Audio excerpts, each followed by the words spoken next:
अगर पढ़ने में मन नहीं लग रहा तो यूपी पुलिस में आया ये मजेदार पहेली नुमा प्रश्न हल कीजिए, मनोरंजन भी हो जाएगा और दिमागी कसरत भी। आपके पास 1 किलो का बाट है और आपको 31 किलो गेहूं मापना है, तो कम से कम कितनी बार में माप लेंगे? चलिए कुछ अकल लगाते हैं। आपके पास 1 किलो का बाट है तो 1 किलो के बाट से पहली बार में 1 किलो गेहूं मापेंगे, उसके बाद 1 किलो के बाट और 1 किलो गेहूं से 2 किलो गेहूं माप लेंगे, उसके बाद 1 किलो के बाट 1 किलो गेहूं और 2 किलो गेहूं से 4 किलो गेहूं माप लेंगे, उसके बाद 1 किलो के बाट 1 किलो गेहूं 2 किलो गेहूं और 4 किलो गेहूं से 8 किलो गेहूं माप लेंगे, उसके बाद 1 किलो के बाट 1 किलो गेहूं 2 किलो गेहूं 4 किलो गेहूं और 8 किलो गेहूं से 16 किलो गेहूं माप लेंगे। अब देखिए 16 धन 8 24 4 28 2 30 और 31 किलो, और इतना ही वजन हमें नापना था। तो देखिए 1 2 3 4 और 5 प्रयास में हमने नाप लिया, तो कम से कम 5 प्रयास में हमें नापना पड़ेगा। इस तरह का प्रश्न एग्जामिनर से तब बन जाता है जब वो दुविधा में हो कि घड़ी और कैलेंडर से प्रश्न दे या प्रतिशत से। आरआरबी ग्रुप डी का ये प्रश्न देखिए, 1.5 दिन का 15 मिनट कितना प्रतिशत होता है? What percentage is 15 minutes of 1.5 day? चलिए बनाते हैं। 15 मिनट को 1.5 दिन से डिवाइड कर देते हैं या भागा कर देते हैं और प्रतिशत या परसेंटेज निकालने के लिए 100 से गुणा कर देते हैं। अब अगर ऊपर नीचे काटना है तो यूनिट बराबर करनी पड़ेगी, तो नीचे 1.5 दिन मतलब 1 दिन और आधा दिन, और 1 दिन में 24 घंटे, तो 1.5 दिन में 36 घंटे गुणे 1 घंटे में 60 मिनट।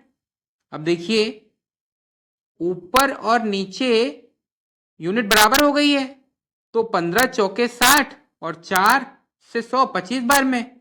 अब ये हो गया इक्वल टू 25/36 या 25/36 परसेंटेज या प्रतिशत, और ऑप्शन सी राइट हो गया। एग्जाम में सीरीज या श्रृंखला का प्रश्न आया हो और आपने झट से बना लिया तो क्या बात है, पर ऐसा तभी होगा जब आप इन प्रश्नों की डेली प्रैक्टिस करते हो।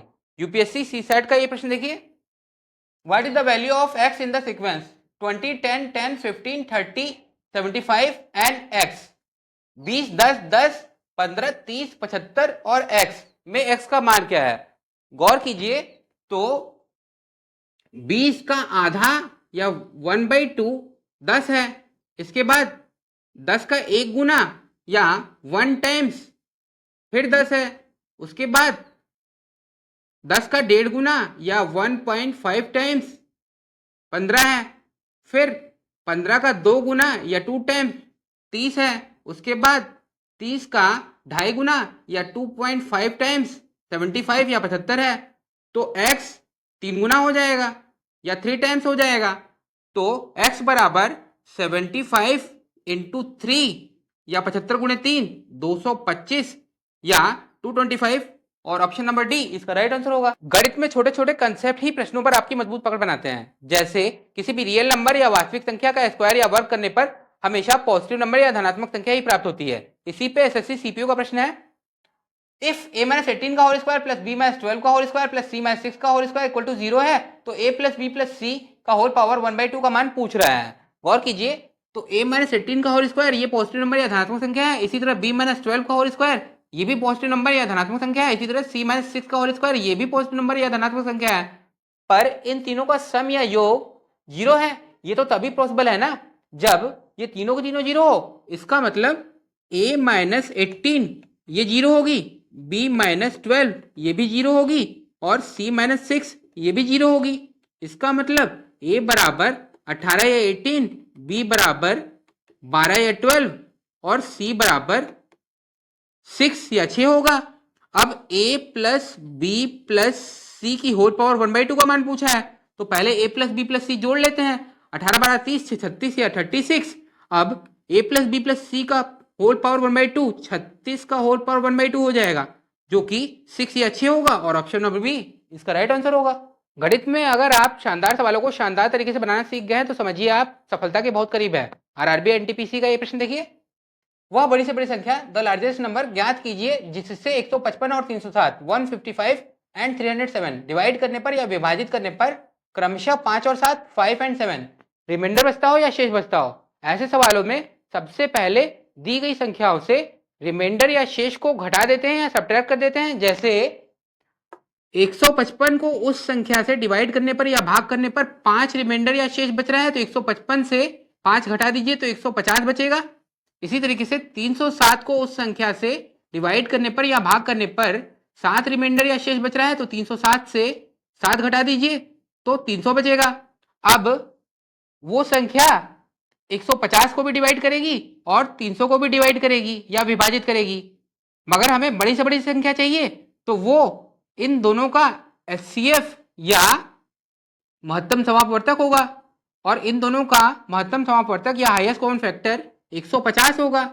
तो दी गई बड़ी से बड़ी संख्या ऑप्शन नंबर सी 150 होगी। आरआरबी एनटीपीसी में आया डिविजिबिलिटी या विभाज्यता का ये शानदार प्रश्न देखिए, 111 dot dot dot dot dot 1 N digit या अंक तक इज डिविजिबल बाय 9, 9 से विभाज्य है, then find the minimum value of N, N का न्यूनतम मान ज्ञात कीजिए। 9 का डिविजिबिलिटी या विभाज्यता का रूल कहता है कि अगर संख्या के अंकों का योग the sum of all digits of the number is divisible by 9, 9 से विभाज्य है, तो संख्या 9 से विभाजित होगी या डिविजिबल होगी। अब यहाँ प्रश्न में देखिए, अगर 1 को 9 बार जोड़ा जाए तो 9 आता है, जो कि 9 से डिविजिबल होगा या विभाज्य होगा, तो हमें n की मिनिमम वैल्यू चाहिए, वो 9 होगी, और ऑप्शन नंबर डी इसका राइट आंसर होगा। आरआरबी ग्रुप डी में आया डिविजिबिलिटी या विभाज्यता का प्यारा सा प्रश्न देखिए, 15 अंकों या 15 डिजिट वाली नंबर या संख्या दी हुई है, जिसमें यहाँ पर देखिए नंबर की जगह पे a लिखा हुआ है, संख्या के बारे में बोला जा रहा है कि संख्या 9 से डिविजिबल है या 9 से विभाज्य है, तो a का मान क्या होगा ये पता करना है। इसके लिए हमें डिविजिबिलिटी का रूल पता होना चाहिए, जो कहता है कि यदि संख्या के अंकों का योग 9 से विभाजित होता है तो संख्या 9 से विभाजित होती है, या फिर if the sum of all the digits of the number is divisible by 9 then the number is divisible by 9। तो इसका यूज करते हैं, सारी संख्याओं का योग कर लेते हैं। तो देखिए 4 + 5 प्लस जितनी भी संख्या है इन सारों को जोड़ेंगे तो 68 आएगा या 68 आएगा, और साथ में a है तो 68 + a। अब ये जो होगी वो 9 से डिविजिबल या विभाज्य होगी, तो देखिए 68 से बड़ा नंबर 72 होता है जो 9 से विभाज्य होगा, तो ये 8 बार में चला जाएगा, 9 8 जा 72। तो देखिए यहाँ पर 68 + a बराबर 72 होना चाहिए, तो a बराबर 4 होगा, और ऑप्शन नंबर बी इसका राइट आंसर होगा। ट्रिकोनोमेट्री या टिग्नोमेट्री में पूरक कोण या कॉम्प्लीमेंट्री एंगल पे बेस्ड एसएससी सीजीएल का ये प्रश्न देखिए, अगर cosec 3 theta equal to sec of 20 degree plus 2 theta, तो थीटा का मान बताना है। हम लोग को पता होना चाहिए कि sec of 90 minus a equal to cosec of a होता है। तो यहाँ प्रश्न में देखिए, अगर cosec 3 थीटा की जगह पे अगर a रख दें तो cosec थीटा क्या हो जाएगा, sec ऑफ 90 माइनस 3 थीटा और equal to sec of 20 degree plus 2 theta दिया हुआ है। तो अब देखिए sec से कॉमन है, तो ये हो जाएगा 90 minus 3 theta equal to 20 plus 2 theta, या 5 थीटा इक्वल टू 70 डिग्री, या थीटा इक्वल टू 70/5 या 14 डिग्री, और ऑप्शन नंबर डी इसका राइट आंसर हो जाएगा। बीजगणित के कुछ फॉर्मूले ऐसे हैं जिससे हर साल किसी न किसी एग्जाम में प्रश्न देखी जाता है। आरआरबी ग्रुप डी का प्रश्न देखिए, अगर x + 1/x बराबर 3 है तो x² + 1/x² का मान पता करना है। फॉर्मूला है, अगर x + 1/x बराबर k है तो x² + 1/x² equal to k² - 2 होता है। अब प्रश्न में देखिए x + 1/x बराबर 3 दे रखा है, तो k बराबर 3 हो गया, तो x² + 1/x² इक्वल टू 3² - 2 हो गया, या 9 - 2 और 7 या 7 इसका आंसर हो गया।